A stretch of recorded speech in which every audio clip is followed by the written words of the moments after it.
Napansin mo na ba, bakit may mga sanggol at hayop na hindi maalis ang tingin sa'yo? Hindi ka nila kilala, hindi mo sila kinakausap, pero parang may binabasa sila sa'yo. Paano kung may dahilan yon? At paano kung may sinasabi ito tungkol sa kung sino ka talaga? Sa video na ito, maintindihan mo kung bakit nangyayari ito at bakit hindi ito aksidente. Bago tayo magpatuloy, kung gusto mong mas maintindihan ang ganitong mindset, basahin mo ang e-book ko na The Art of Discipline. Sa librong ito matututunan mo paano bumuo ng disiplina na hindi naapektuhan ng emosyon, paano kontrolin ang imahe at reputasyon mo sa publiko, paano umiwas sa bisyo at distractions na sumisira sa focus, paano mag-isip tungkol sa pera at kapangyarihan sa mas strategic na paraan, paano maging tahimik pero dominante sa resulta. Hindi ito motivational quotes lang. Ito ay konkretong gabay para sa lalaking gustong umangat, yumaman, at mamuno ng hindi umaasa sa palakpakan ng iba. Kung seryoso ka sa pag-level up ng sarili mo, manatili ka hanggang dulo. Break survival mode. The art of discipline. Hindi tumitigil ang sanggol sa pagtitig sa'yo. Hindi pa napapansin ng nanay niya. Abala siya sa cellphone. Walang ideya na ang 6 na buwang gulang niyang anak ay nakafocus sa isang tao sa kabilang side ng coffee shop. Ikaw yon, matagal na siyang nakatingin. Halos hindi kumukurap. Medyo nakakailang na. Ngumiti ka, iniisip mong tulad ng ibang baby, titigil din siya. Pero hindi. Tumingin ka muna sa phone mo para bigyan siya ng oras, mawala ng interest. Pero pagtingin mo ulit, nandoon pa rin siya, parehong tingin, parehong lalim. Kung matanda ang gumawa nito, maiilang ka na. Pero sa kanya, kakaiba. Walang takot, walang kalituhan. Parang pinag-aaralan ka. Parang gusto niyang tandaan ang mukha mo kahit hindi mo alam kung bakit. At habang papaling na ang nanay niya para tingnan kung ano ang tinitingnan ng anak niya, may napansin ka pa, yung maliit na aso sa tabi niya, tumigil din at nakatingin din sa'yo. Parehong focus, parehong intensity, dalawang pares ng mata, isang hindi pa marunong magsalita, isang hindi kailanman magsasalita. Pero pareho silang nagbibigay ng atensyon na bihirang ibigay ng tao sa'yo. Ito ang pag-uusapan natin. Ang science, ang psychology, at ang likas na instinct kung bakit naa-attract ang mga sanggol at hayop sa ganitong klase ng presensya. At sa dulo nito, maiintindihan mo kung bakit ka tinititigan. Lahat ng tao may signal na pinapadala kahit hindi nila alam. Tibok ng puso, paraan ng paghinga, galaw ng katawan, maliit na ekspresyon ng mukha. Lahat yan nababasa ng ibang nervous system sa paligid mo kahit hindi nila iniisip. Pero ang problema, ang mga adult natutong i-ignore yan. Mas pinipili nilang magtiwala sa salita, sa status, sa image. Hindi na sa pakiramdam ng katawan nila. Pero ang mga sanggol at hayop, iba sila. Hindi pa sila nadidiktahan ng society. Wala silang filter. Kung ano ang nararamdaman nila, yun ang totoo para sa kanila. Kapag tumingin sila sa iyo, hindi nila nakikita ang gusto mong ipakita. Nababasa nila kung ano ka talaga at kung ano ang signal mo. At ang signal na dala mo, hindi pangkaraniwan, kaya napapansin agad. Yung baby, tumititig kasi iniisip niya kung bakit iba ang pakiramdam ng taong to kumpara sa iba. Yung aso nakatingin kasi may kakaibang napansin ang instinct niya. Yung pusa nanonood kasi hindi kanya maklasify. Hindi ka nila tinititigan dahil kakaiba ka sa masamang paraan. Tinititigan ka nila dahil totoo ka. Sa mundong halos lahat ay nagpapanggap. Karamihan sa tao may dala laging ingay sa loob ng katawan. Stress, pag-aalala, tension, parang may low level na vibration na hindi nawawala. hindi na nila ito napapansin dahil nasanay na sila. Pero ang mga sanggol at hayop, ramdam na ramdam nila yon at kadalasan tinitiis lang nila kasi wala silang choice. Ganito na ang karamihan ng tao ngayon. Pero pagdating sa'yo, iba, tahimik ang sistema mo.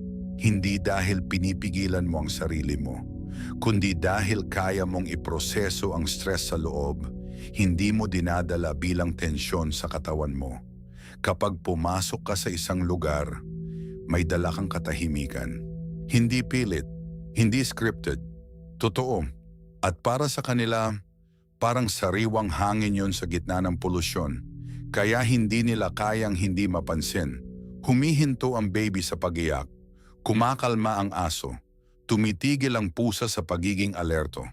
Dahil sa presensya mo, nakakaramdam sila ng pahinga. Isang bagay na bihira nilang maranasan. At habang nakatingin sila sa iyo, sinusubukan nilang maintindihan kung paano nagiging ganito ang isang tao. Karamihan sa mga adult, umaarte kapag may baby o hayop, binabago ang boses, pinipilit maging warm, pinapalaki ang ekspresyon. Pero kahit hindi nila masabi, nararamdaman ito ng mga sanggol at hayop. Alam nilang may halong pagpapanggap. Sanay na sila dito, kaya tinatanggap na lang nila. Pero hindi nila ito lubos na pinagtitiwalaan. Ikaw, hindi ka umaarte. Kapag tumingin ka sa baby, pareho lang kung paano ka tumingin sa ibang tao. Kapag may hayop sa paligid, hindi ka nagbabago ng energy para lang magustuhan. Pareho ka lang. At para sa kanila, napaka-rare nito. Hindi nila alam kung paano ito ipoproseso. Kaya tumititig sila. Hindi dahil hinuhusgahan ka nila, kundi dahil curious sila sa'yo. Kahit minsan mukhang intimidating ka. Malalim ang mata, seryoso ang aura. Kung itsura lang ang pagbabasehan, dapat iiwas sila. Pero hindi, kasi hindi sila sa itsura umaasa. Sa pakiramdam, mukha kang intense, pero ramdam nila na kalmado ka. Mukha kang malakas, pero pakiramdam nila safe ka. Doon nagkakaroon ng conflict. Magkaiba ang nakikita at nararamdaman nila. Kaya lalo silang tumitingin. Habang ang mga adult lumalayo dahil sa itsura mo, sila naman lumalapit dahil sa totoo mong signal. May mas malalim pa dito, sa evolution. Nung unang panahon, kailangan ng tao ng iilang kalmadong tao sa grupo. Yung hindi natataranta, yung mapagkakatiwalaan. Ang mga sanggol na tutong kilalanin kung sino ang lalapitan para mabuhay. At sa loob ng mahabang panahon, na program ito sa kanila. Pero ngayon, halos lahat ng adult mukhang magulo sa paningin nila. Stressed, distracted, hindi stable. Kaya kapag may nakita silang tulad mo, parang may nag-a-activate sa loob nila. Parang sinasabi ng instinct nila, ito yon, ito ang dapat pagkatiwalaan. Hindi nila kayang ipaliwanag. Pero ramdam nila, may isa pang bagay na binabasa ng mga hayop. Kung komportable ka ba sa sarili mong katawan? Ang mga hayop, buo ang koneksyon sa katawan nila. Kapag may taong hindi komportable sa sarili niya, nararamdaman nila agad at nagiging unpredictable niyon para sa kanila. At ang unpredictable, delikado. Pero ikaw, kalmado ka sa sarili mo. Hindi ka nakikipaglaban sa sarili mo. Hindi ka nagpapanggap ng confidence. Natural ka lang at ramdam nila yon. Kaya lumalapit sila sa iyo na parang matagal ka na nilang kilala. Isa pa, hindi ka rin maingay. Karamihan sa tao hindi kayang manahimik sa paligid ng baby o hayop. Laging may sinasabi, laging may ginagawa. Pero para sa kanila, nakakapagod yon. Ikaw hindi. Kaya mong tumahimik. Kaya mong mag-exist lang sa space nila. At para sa kanila, napakalaking pahinga nito. Kaya tumitingin sila sa'yo. Hindi dahil may kailangan sila, kundi dahil finally, pwede silang mag-relax. Ngayon, kung nararanasan mo ito sa buhay mo, may ibig sabihin yan. Hindi ito random. Ito ang pinaka-honest na feedback na makukuha mo. Sa tuwing may sanggol na tititig sa'yo, Sa tuwing may aso na lalapit kahit hindi ka kilala. Sa tuwing may pusang pipili sa'yo kahit maraming tao sa paligid. May sinasabi sila at hindi sila nagsisinungaling. Wala silang dahilan para magsinungaling. Pinipili ka nila. Paulit-ulit, sa buong buhay mo, kahit hindi mo napapansin. Ending, kaya sa susunod na may tumitig sa'yo, huwag mo agad i-ignore. Hindi ka nila hinuhusgahan. Nakikita ka nila sa pinakatotoong paraan. At ang tanong na lang ngayon, paniniwalaan mo ba ang nakikita nila sa'yo? At kung ikaw yon at alam mong hindi ka nag-e-expose ng kahinaan sa publiko, type the word discipline at isasend ko sa inyo ang ebook ko na The Art of Discipline. Kung gusto mong maging mas disiplinado, mas focused, mas malayo sa bisyo, at mas malapit sa tunay na kapangyarihan at pera, ito ang susunod mong hakbang.